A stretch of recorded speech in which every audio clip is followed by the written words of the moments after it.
Hi guys, welcome to our channel Free Coding.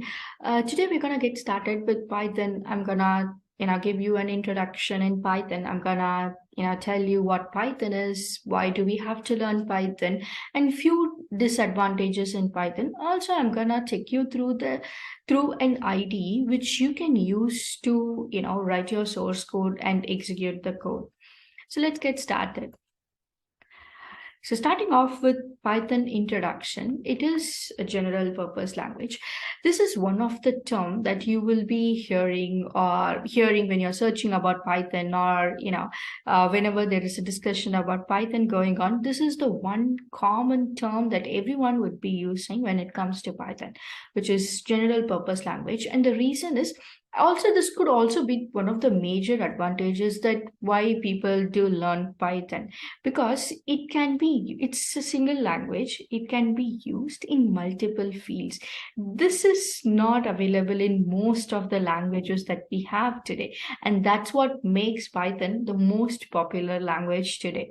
It's not me just saying this. You could actually search it in TIOB index, which actually tells today, according to today's standard, 2023 January, Python is the most popular language in around the world. And the next thing that we have is high-level programming language. And this is also one of the common terms that everyone will be hearing or talking when it comes to a programming language. Few programming languages are high-level, few are low-level languages. And what exactly this high level and low level languages are? It's pretty simple. High level is nothing but when a language syntax, or the code that you write for a particular language, if it's closer to human readable format, then it's a high level programming language. And if it's closer to machine readable format, then it's a low level programming language. Your low level programming language does not require a compiler or an interpreter to convert your language to zeros and ones and execute it. It does require an assembler. But on the other hand, your high-level programming language would either require a compiler or an interpreter so that you can convert your language and execute it. So in that case, Python is a high-level programming language. And next is dynamically typed one. Most of the programming languages divided into, dynamically typed and statically typed. So when I say a language is dynamically typed, which means when you are declaring a variable, for example, you don't have to specify what kind of data this particular variable is gonna store. So because, in Python, the type checking occurs at the time of running your code. So it does not Python does not even care what data type you're storing inside a variable until you run it. But when I say statically typed, like for example, Java is a statically typed language, which means you'll have to mention what kind of data this particular variable is going to store. So when I want to store 10 under a variable called x, then you have to create it as int space x equals to 10. So that's what Java. But when it comes to Python, x equals to 10 is fine. And next is an interpreted programming language. Just like I said before, a programming language technically has to get converted into zeros and ones, into binary representation. That's the language computers understand, right? And then it is sent for execution, or after converting, it gets executed. Now, this is what actually happens when your programming language is a high-level programming language. But the way it converts and executes it is what gonna make the difference here. So when you take a compiled programming language, what happens is, if there are 10 lines of code, all 10 lines of code would get converted into zeros and ones, and then it is sent for execution, or it gets executed. So your line 1 has to wait until the remaining lines of the source code gets converted into zeros and ones to get executed. On the other hand, when we talk about interpreted programming language, it is, it's also the same. All the lines gets converted and then executed, but it does it line by line. So again, when there are 10 lines of code, for example, your line one would get converted into zeros and ones, and then it is executed. Now, only when line one gets executed successfully, your line two will get converted into zeros and ones, and then it gets executed. So that's what makes a language interpreted programming language. And that's what happens when you actually click on the run button after entering your code. And you have multi-paradigm programming language, which means a multi-paradigm in the sense having more than one style of writing the code that actually allows you to select the most suitable code for a particular task. And when I say Python is a multi-paradigm, obviously it is also gonna help you or allow you to write your code in multiple styles. So, for example, you can write your code in a procedural manner, or you could write your code in a functional manner. You could also write your code in an object oriented manner, and that's what makes it as a multi paradigm programming language. And this is not available for all the languages. And finally, you have open source programming language, which means just like the name suggests, Python is a it's completely free. You just have to find an IDE and download it. You're good to go. You can write your code. You can install lots of libraries for free of cost. You can import different modules for completely free of cost, and then execute it. So you technically don't have to pay anyone anything. So it's completely free of cost. And also you have a wide range of community that is out there where people gonna help each other, or where people are helping each other in order to get the right output. If you have any issue in writing your code, if you're facing any issue, you can just throw your mistake or throw the error that you're facing in the community, and obviously one of the people is gonna help you out to get the right output. So it's quite an encouraging and active community Python has. And why to learn Python? So obviously, whatever reasons I told till now are also the reasons or advantages of learning Python. Now, here are few other, reasons that actually people consider why to go for Python. So one such thing is simple syntax, easy to learn. Obviously, this is also the common reason why would anyone go for Python. I've also seen people, I have taught people who wants to actually are not from a programming background, but at some point their field requires some sort of coding, and obviously Python would be involved there. So they really wanted to go with Python because Python is quite a simple language. Anyone with no programming background could actually learn Python within just few hours, at least the basics. It has a normal English words. You just need to know the language English, so you could then really become an expert in Python, obviously with efforts and hard work. And yeah, this is another reason. With just few lines of code, comparatively with other languages like C++, Java, you could execute a task in Python with just few lines of code. Like, for example, if you want to print hello world in Python, it just takes you a single line. You could use print statement and write your a string that you want to display hello world. But on the other hand, if you focus on Java, of course Java is quite a important language, but still when we compare it with Python for certain things, Java takes a lot of lines. Like, to even print it takes at least 3 lines of code. You have to have a class, you have to have a method, it's a statically typed, which means you need to mention the data type of the data that you're gonna display. So, and then finally you need another line of code to actually display the string. And also it involves curly brackets and all, and a semicolon as well. But in Python, you don't need a semicolon, you don't need a set of curly brackets. Nowhere in Python we're going to use curly brackets. We're going to perform indentation to create a block of code, but not curly brackets. So that's quite an easy one. And yeah, it has a wide variety of libraries and frameworks, and that's what makes it as a general purpose language, because It has over 137,000 libraries and lots of frameworks. Like you have Django, Flask, you have NumPy, Pandas, Scikit-learn. A lot of libraries and frameworks are available which can be used for multiple purpose. That's a great reason why would actually Python, sorry, anyone would go for Python. And cross-platform. Yes, mostly any interpreted language would be a cross-platform one, which means a lot of or multiple operating system supports Python. So it is supported by Windows, Mac OS. It is supported by BSD, Linux, Unix, and many more. Yes, this next one is built-in function. It has quite a lot of built-in functions that is used frequently. So you don't have to create your own function for some common, task. You could simply use the built-in functions that are available already. The interpreter would run the code internally instead you giving the lines. And easy integration.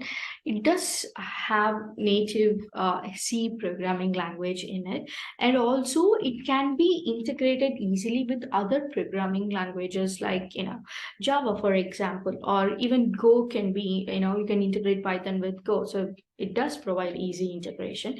And also another thing when it comes to integration, data analytics, when you want to analyze the data, bring insights, Python is also a great choice. We also have a language called R programming language, but R is not does not support integration. So when you want your data analytics project to be integrated, then obviously you will have to go for Python.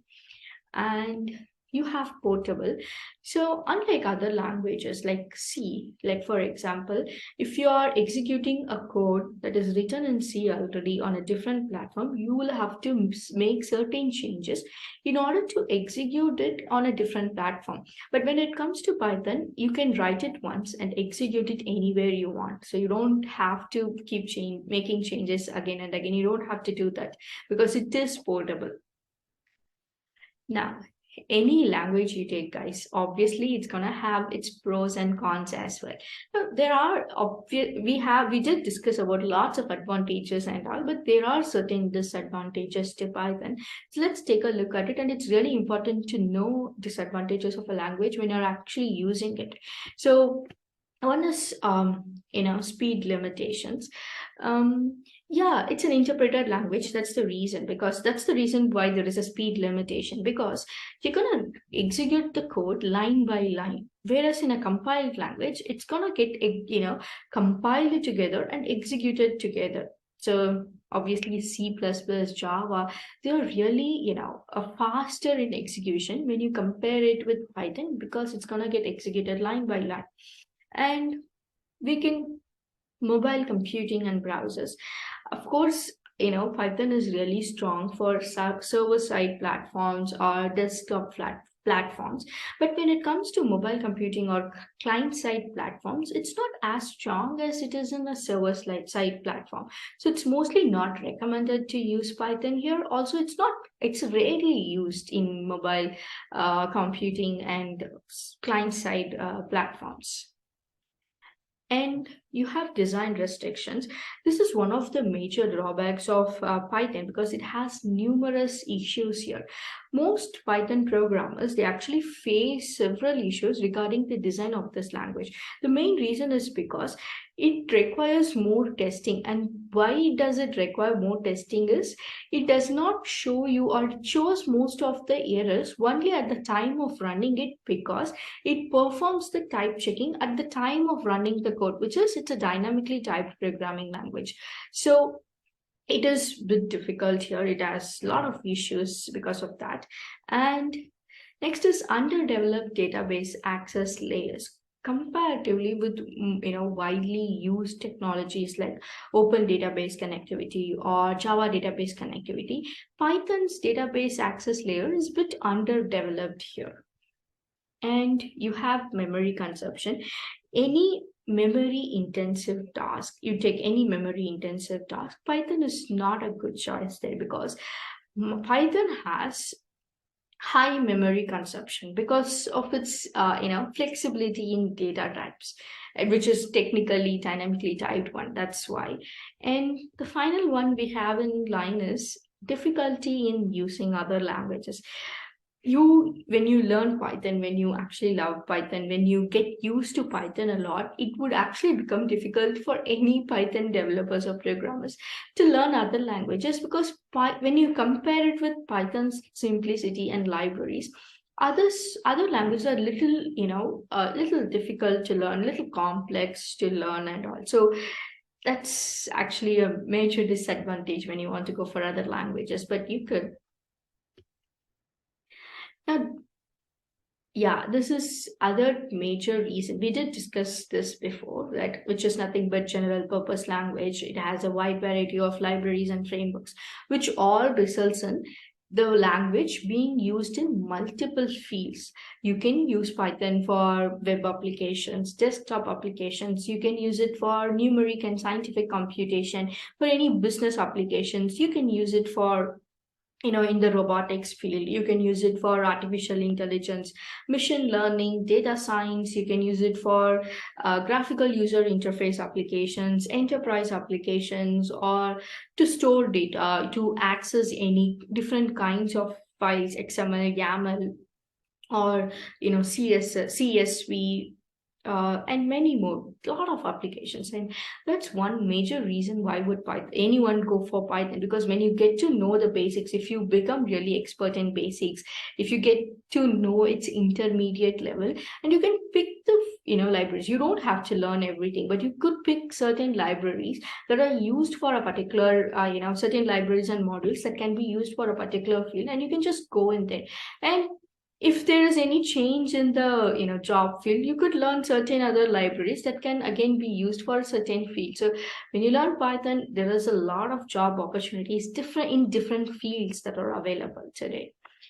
And moving ahead with the next one, there are certain lots of organizations who's using Python in one or the other way. Any organization you take, it's not just Python. There are lots of languages involved in their organization. So, but they use Python in one or the other way for several reasons. You have Quora, you have Dropbox, IBM, NASA, Google, and lot other companies. They are using Python today. And you have integrated development environment, which is nothing but an environment where you can write your Python source code and execute it.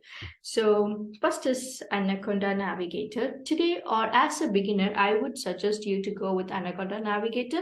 I'm also gonna take you through um, uh, through a website where you can download Anaconda Navigator, from how you could get started writing your code and execute it. And Anaconda Navigator is mainly for Python and R programming language. It is mainly for data science, data analytics, and all.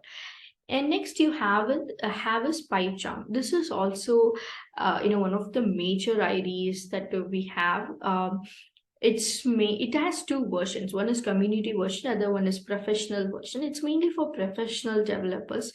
So community is completely free, and professional is something you have to pay. And you have Atom. It was developed by engineers in GitHub. This is also one of the great place where you could actually write your code and execute it. It provides autocorrection, it provides definition and all. And you have Spider. So see, you can download PyCharm, Atom, Spider separately on different websites, but these softwares are also available in Anaconda Navigator. Anaconda Navigator is like a storage, or it's like a home page where you get to have multiple environments or IDEs where you can actually run and execute Python. In that way, we also have something called Visual Studio Code. Visual Studio Code. This is used by lots of people, by majority of people. you could make you in Visual Studio Code, you could simply write your Python file and execute it in the command line prompt. Or you could also go for a Jupyter notebook here. You can, like, we also have something called Jupyter notebook, another IDE, but you could also use Jupyter notebook in Visual Studio Code. And Visual Studio Code is also for JavaScript. So if you are a person who is using both Python and JavaScript, you could go with Visual Studio Code. And finally, you have Jupyter. You under Jupyter, we have two different softwares or IDEs. One is Jupyter Notebook, other one is Jupyter Lab. Both are available separately, or you could also use it from Anaconda Navigator. So today, what I'm gonna do is I'm gonna take you through Anaconda Navigator. I'm gonna take you through the software. It's gonna show you how you can launch it. These are quite straightforward, but still, let me take you through the software.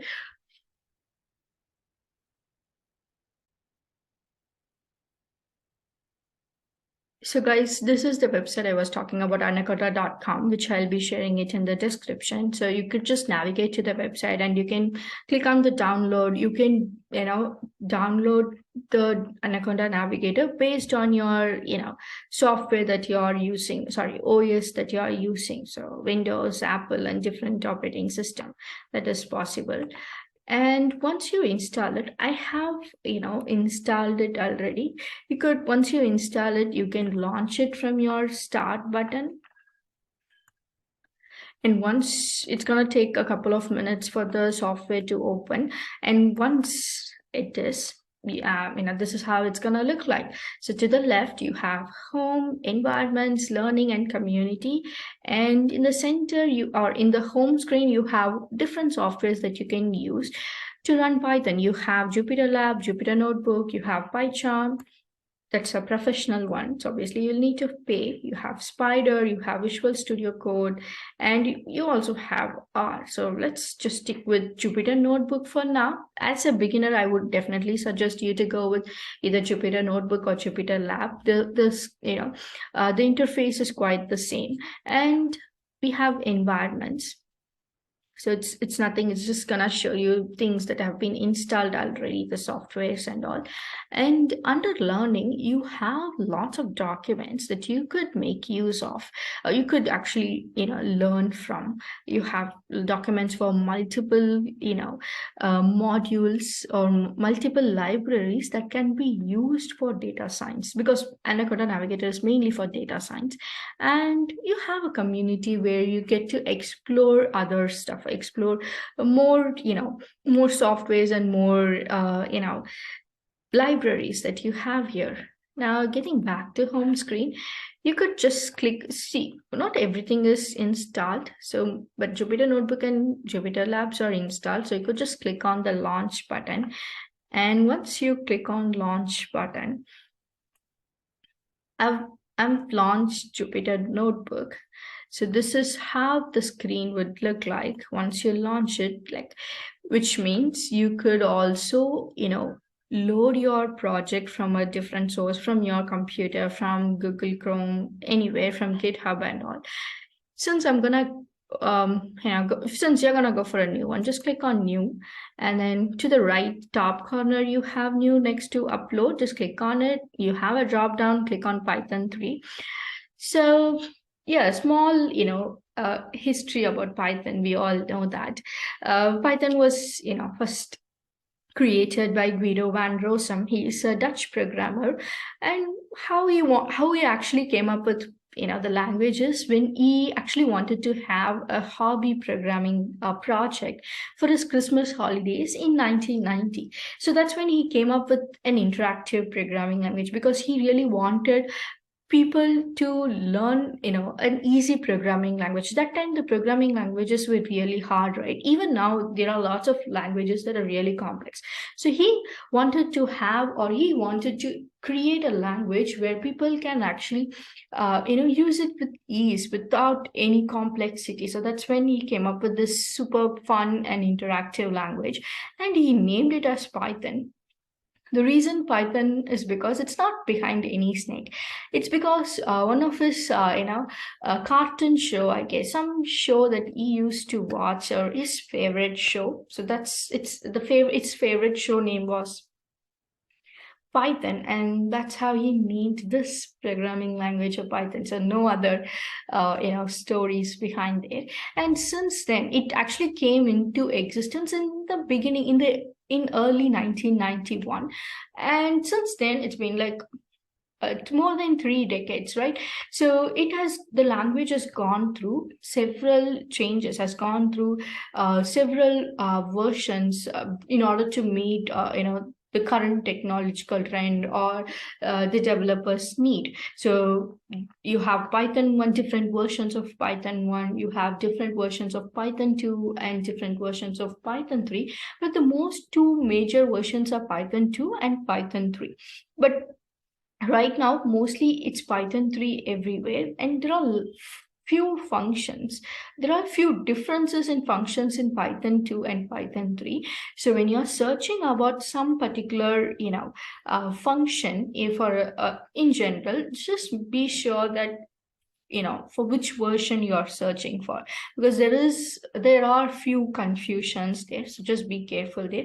And also you can use something called Python documentation. That's a great resource which is provided by Python Software Foundation, which you could see any changes in Python would actually get updated in Python documentation. So that would help you, really, that would be a great help for you guys to see what are the methods that are available right now, or what has been removed. If something has been removed, it won't be available in Python documentation. So you get updated with all the new versions in or new with the new version of Python through Python documentation. Now, coming back to Jupyter Notebook. So Untitled 37 is nothing but the place where you could give your project a title. So just keep it unique, and you have certain or common tools here. You have save, you have plus is nothing but to create a new cell. So this is called as a cell, where you could simply write a code and click on this run button that is above the cell. That would execute the code, and once you execute it, a new cell would get created. If you want to create a new cell, you could just keep clicking on it. This is to cut, copy, and paste. You could just control your cursor, go up and down. You have run. This is to stop or interrupt your kernel when you think your code is going into unlimited or infinite loop, something like that. That's one example. This is to restart it, and this is code, markdown, NB convert, heading. These are mainly used when you're gonna go for data analytics, but heading can be used here. So heading, in the sense, would give you a title for your code. So this would not be like a code, this would be like a title. But I could just convert it back to code. Right, guys? And just make sure you save it. And once you're done, just log out. And once you save it, it would get saved under the open folder here. Okay, so that's it with this introduction to Python. Now, moving forward, we're gonna discuss about few. We're gonna discuss about few, a few basic concepts in Python. Like we're gonna go through, variables and data types. We're gonna go through data structures. We have few built-in data structures, built-in non-primitive data structures. We're gonna go through operators. And I'm gonna go in detail with strings, exception handling. We're gonna get started with object-oriented programming, and also finally we're going to end it with modules, how to create our own module, what are the different modules that are available. And with that, we will be ending this basic course in Python, and we'll be moving forward with little advanced concepts in Python. So we'll end the session here. We'll see you in the next video, guys. Bye, take care.